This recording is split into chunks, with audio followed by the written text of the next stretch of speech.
Exsoldat del tirà Freezer, príncep dels guerrers i fill del rei Vegeta. Avui, a Celebritat de Mentida, l'antiheroi Vegeta. Però es pot saber on s'ha ficat? Es pot saber on eres? Fa molta estona que t'estic esperant. Saps amb què estàs parlant, microbi? Mesura les teves paraules si no vols acabar convertit en pols. Disculpa, però és que havien quedat fa més d'una hora i encara no... A la porra! On és el meu rival? Em vas prometre un bon combat. Sí, la teva rival deu estar al caure. Abans de la lluita, t'importa si et faig un parell de preguntes? Fes el que et doni la gana, mig pollet. M'han apuntat aquí que vostè és la segona persona més forta de la Terra. Qui és el primer? Que em prens el pèl? Jo sóc el número 1, príncep dels guerrers de l'espai, el més poderós de l'univers. Doncs aquí parla d'un tal Son Goku? Calla tu, sabatot! En Kakarot és un guerrer de segona, un merda seca, un pelacanyes, un manefles! D'acord, ha quedat clar. Mira, aquella d'allà deu ser l'Arale. La caca de l'elefant és molt interessant. La caca de la formiga té forma de piga. La caca de la rinoceront me la poso sempre al front. O jo? Perdona, tu ets l'Arale? O jo? Hola! Demà m'afaitaràs! Aquest és el meu contrincant? Però si no aixeca ni un pan de terra! Sí, no sé, quan em van dir que era un robot m'imaginava, no sé, una cosa més gran. De debò que ets l'Arale Norimaki? Sí! El doctor m'ha dit que vingués aquí, que ets el meu adversari, tu. Ui, no. Avui lluitaràs contra... Aparta del mig, patata! Ah. I tu, ninot de llautó, marxa a casa i vés a beure un got de llet ben calentona si no vols que et faci miques! O jo? Cap de suro! Et penses quedar gaire estona més pel plantat o donaràs inici al combat d'una vegada? Un segon, cobrim la reverberació.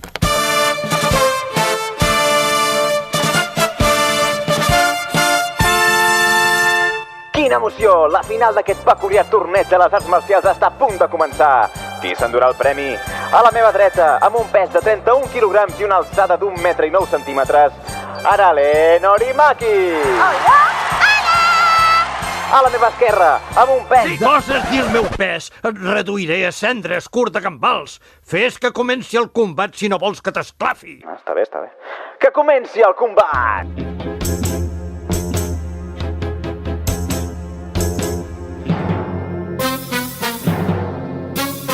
Aquí t'espero, tros de ferralla. Ataca quan vulguis. Molt bé! Ara vinc!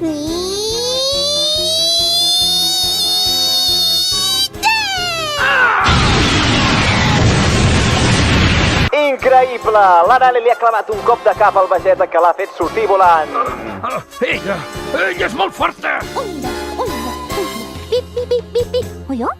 Com t'atreveixes a fer-me això a mi, el príncep dels superguerrers? Me la pagaràs! Tros de llauna! Serà possible?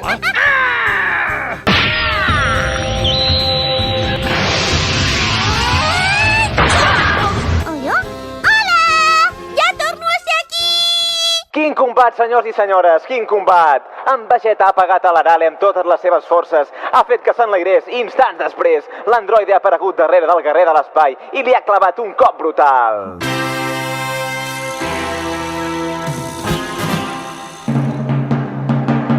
Desgraciada! Com ha fet la volta al món en tan poc temps! Potser ha arribat el moment de provar un estil de combat diferent. En aquest cas... Mira allà! Un votant del PSC! Un socialista?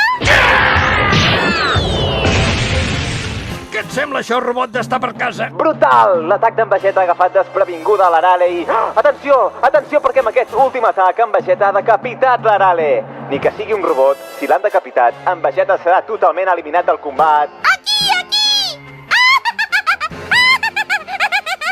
Aquest combat és com el procés, una muntanya russa d'emocions. Ara sembla que l'Arale, decapitada, s'acaba d'encaixar el cap i pot continuar. Ara és el meu torn!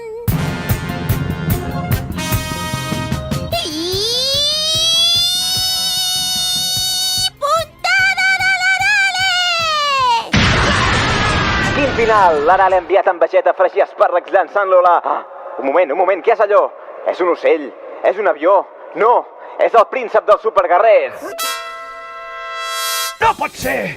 No m'ha de guanyar! És impossible!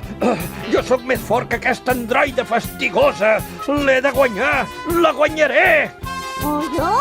No em puc deixar deshonrar així! La guanyaré! La destruiré! Et destruiré al mateix temps que aquest planeta! Què? No, Vegeta, què estàs dient? No hi ha cap més manera de liquidar-la! Estic decidit a destruir la Terra!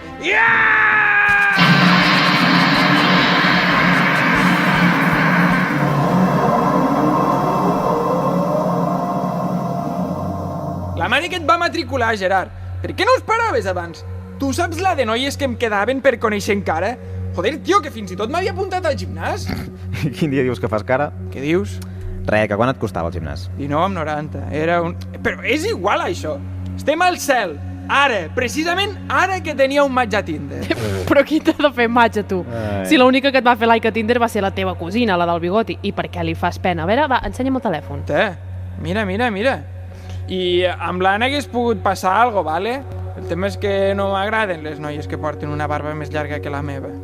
Ostres, doncs aquesta del Tinder no està mal, no? Sí. A mi també m'estranya. A veure, posa la descripció.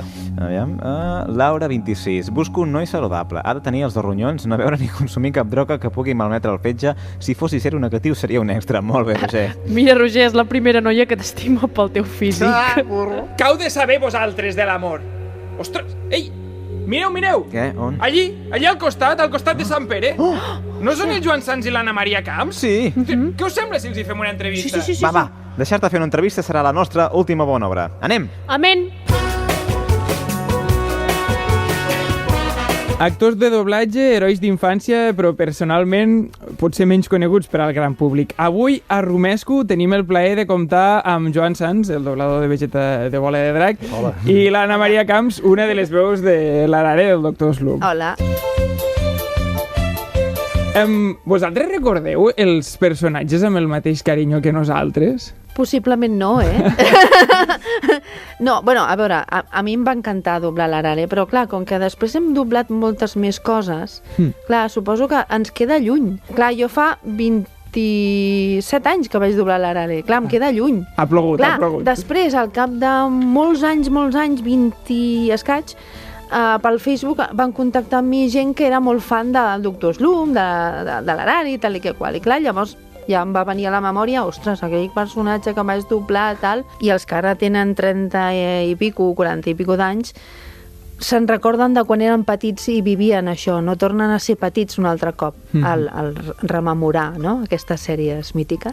Jo crec que tant Arare com amb Dr. Slump ha passat un fenomen estranyament peculiar, que és tothom es creu que és de la generació Z, tothom es creu que és de la generació de l'Arare i de Bola de Drac, quan, ostres, hi ha una diferència d'edat entre nosaltres que igual som del 90 i pocs i ara ens encanta seguir, hi ha gent que és dels 40 i diu que Bola de Drac és... Jo penso que els japonesos han volgut fer sèries i productes i personatges mítics perquè saben que és una cosa que en pots viure eternament, quasi bé. I una mica suposo que amb aquestes sèries van posar molt la carn a la graella perquè es convertissin en uns mites, diguéssim, de no d'una generació ni dues ni tres, perquè jo m'he trobat l'avi, el fill i el net, que tots tres se l'han empassat, quasi. L'avi perquè li va ensenyar amb el fill i ara el fill perquè li ensenya amb el net.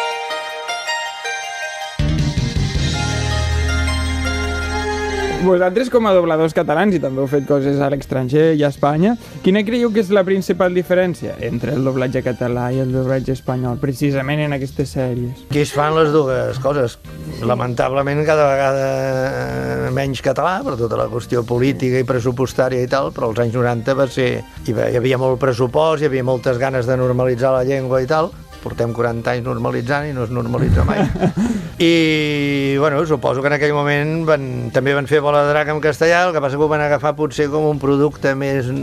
Aquí van ser conscients, en canvi, que seria una cosa que tindria incidència i la van cuidar més. Suposo que van posar molt bons directors, el Joan Pera, el Vicenç Domènech, que són dues persones que dominaven molt el català, la interpretació, i ens exigien que ho fessin bé. Bueno, canviem radicalment de tema i deixem de parlar de dobladors de l'Akira Toriyama, de les sèries de Bola de Drac i Dr. Slump, per parlar únic i exclusivament del món dels dobladors. Vosaltres com vau començar en aquest món?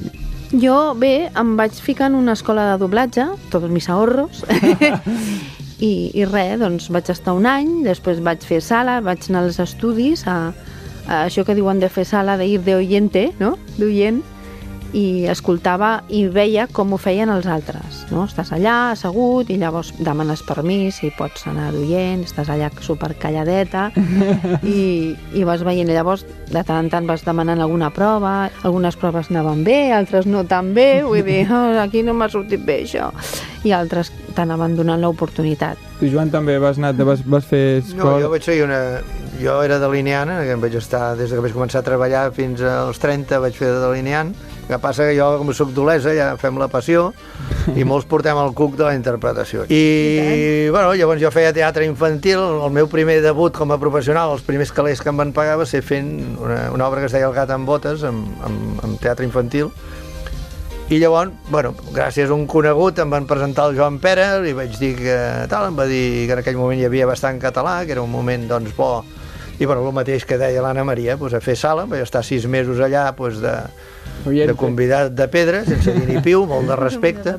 Sí, allà escoltava, fins que un dia, miracle, em van dir, surt i fes aquell. Quin tant percent té d'actuació el doblatge? En teoria es tindria que fer com el que sents a l'original.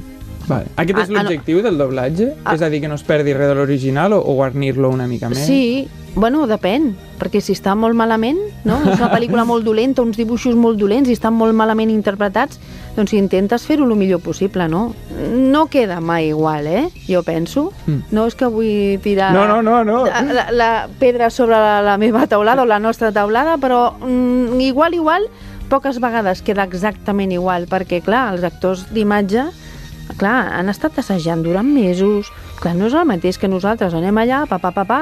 Jo penso que exactament igual no queda. Ara, ho fem tot el millor que podem, això sí, Vosaltres com porteu l'anonimat? Bàsicament, el Vegeta i l'Arale són dos personatges extremadament famosos i populars, però potser Joan Sans i l'Anna Maria Camps doncs no ho són tant. Aviam, nosaltres també, tant l'Anna Maria com jo, vull dir, aviam, ens hem guanyat les garrofes fent papers molt secundaris, i també dos personatges doncs, que han sortit una mica del nivell habitual de l'anonimat, doncs que els valores molt més. Que nosaltres, que hem sigut, diguéssim, els que piquem pedra a l'ofici, m'entens? I que el cambrer 3, que si la senyora 2... Altaveu. Sí, altaveu, tal, doctor, tal, passi per no sé què. Totes aquestes veus que les pel·lícules se senten sempre, tot això és el que nosaltres hem fet habitualment. Llavors, clar, quan tens un personatge que d'alguna manera, et fa sortir una mica gràcies a la gent, clar, ho valores molt. Clar, i tant. Valores moltíssim.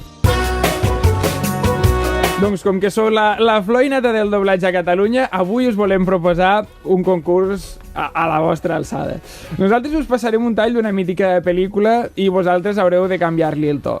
Com que aquest joc normalment el fa l'Aida, però avui el tenim a l'altre costat de la palestra perquè és una padawan del doblatge, avui també participarà al joc. Si us sembla bé, començarà ella. Preparats? Ai, quins nervis. Estem amb tu, Aida, ànims. Quins nervis. Quins nervis. Aviam, l'Aida representarà l'escena de Gran Torino on Clint Eastwood, doblat per Constantino Romero, allibera la seva veïna d'uns joves amb cara de pocs amics. Escoltem. ¿Qué tramáis, morenos? ¿Nunca os habéis cruzado con alguien a quien no deberíais haber puteado? Ese soy yo. Doncs aquest ets tu, Aida. L'Aida haurà de canviar el to tens d'aquesta escena per un to una mica més sensual. Sexy. No sé si podré fer-ho bé, però jo intentaré fer-ho el millor que pugui, ¿vale? Segur que sí. A veure si aquest any... Vale. ¿Qué tramáis, morenos? ¿Nunca os habéis cruzado con alguien a quien no deberíais haber puteado? Esa soy yo. Bravo! Molt bé, molt bé. Ai, demano disculpes, Sexy. Ho he intentat. Com vau dir, Joan i Ana Maria? Valoració. Valoració de jurat d'Operació Triunfo, Molt bé, molt bé. Sí, la música, la veu, tot. I la veu i tot. Molt Ai, gràcies, quin honor. Vinga, va, Joan, segueixo amb tu per qüestió de veterania. Et tocarà representar l'escena de Patch Adams on Robbie Williams, en la veu de Jordi Blau, recita un poema de Pablo Neruda a la seva difunta esposa. Te amo sin saber cómo, ni cuándo, ni de dónde. Te amo directamente, sin problemas ni orgullo. Así te amo, porque no sé amar de otra manera. Tan cerca que tu mano sobre mi pecho es mi mano. Tan cerca que se cierran tus ojos. con mi sueño. Drama, eh? Gallina de piel, gallina de piel. Molt. M'he quedat així. És que quasi bé em fa com cosa així, intentar modificar el que fes. Jo ara hem de posar nivell, t'hem trucat perquè sabíem que ho podries fer. Hauràs de canviar el to tendre i romàntic d'aquesta escena per un to de tensió. Una declaració amorosa enfadat. Hosti, és curiós. Mira que he fet coses rares. Vinga, va, preparat, Joan? Va, sí, preparat. Som-hi. Te amo sin saber cómo, ni cuándo, ni de dónde. Te amo directamente sin problemas ni orgullo. Así te amo porque no sé amar de otra manera. Tan cerca que tu mano sobre mi pecho. Es mi mano. Tan cerca que se cierran tus ojos con mi sueño.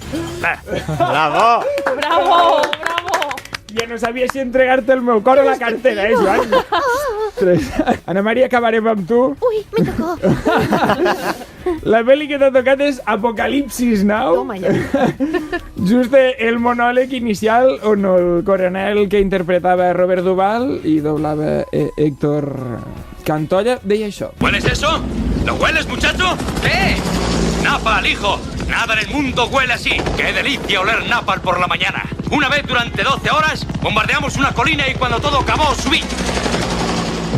No encontramos ni un cadáver de esos chinos de mierda. ¡Qué pedazo a gasolina quemada! Aquella colina olía a... Victoria. Victòria. Doncs ara que sentíem helicòpters i tancs passant per dalt, doncs ara ens ho haurem d'imaginar amb trapecistes passant per dalt, perquè aquest to bèl·lic l'haurem de canviar per un to més de circ. Oh, c'est très difficile. Preparada, Ana Maria? Bueno. Som-hi! ¿Hueles eso? ¿Lo hueles, muchacho? Es napal, hijo. Nada del mundo huele así. Me gusta el olor del napal por la mañana. Una vez durante 12 horas bombardeamos una colina y cuando acabó todo subí. No encontramos ni un cadáver de esos chinos de mierda. ¡Qué pestazo el de la gasolina quemada! Aquella colina olía a Victoria. Vale! Bravo! Bravo! Caram, que energètics! Brutal, quin nivell! Increïble. Bueno, com que ho heu fet molt bé, ens hem de donar un premi. Tot esforç té el seu premi. I com que sou dobladors, doncs hem pensat que uns caramels per la gola... Per la gola. Per la gola de drac. Per la gola de drac.